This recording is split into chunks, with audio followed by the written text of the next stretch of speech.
Bismillahirrahmanirrahim.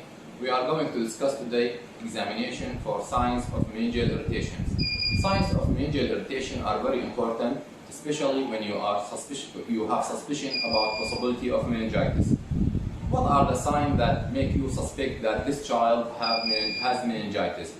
First, fever, headache, vomiting, disturbed level of consciousness. So, any child presented with fever, headache, photophobia, or disturbed level of consciousness, you should examine for feature of meningeal sign. Feature of meningeal sign, the first sign is examination for neck stiffness, or what we call it knuckle rigidity. First, if there is pillow under the head of the child, you should remove the pillow. Then you will examine.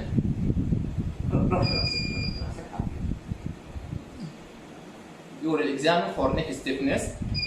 There is no neck stiffness here. So, this is examination for neck stiffness. The second sign is the Kernick sign.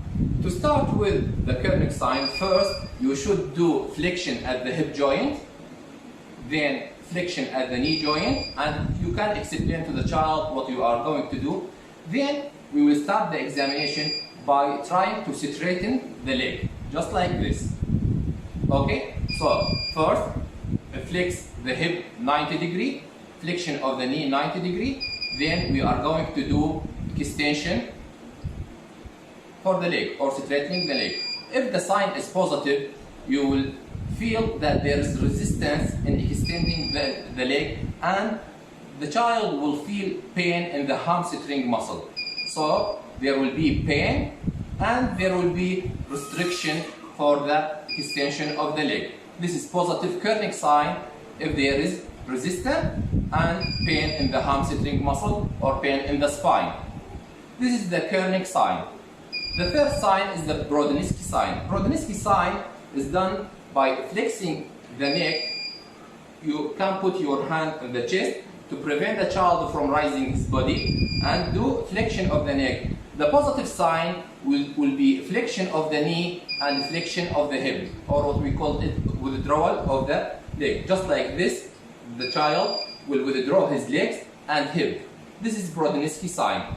These three signs are very important if you suspect that the child has meningitis. But remember, these signs are not always present. For example, in child or toddler less than 18 months, أقل من 18 شهر, this sign may be not so obvious, ما تكون كلش واضحة, ولهذا ما نطيق نعتمد عليها. كذلك, in any child who received antibiotic previously, this sign may disappear.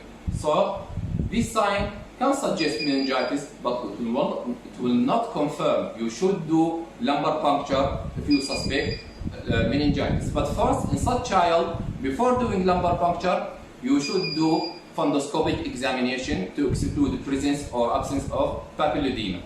Thank you.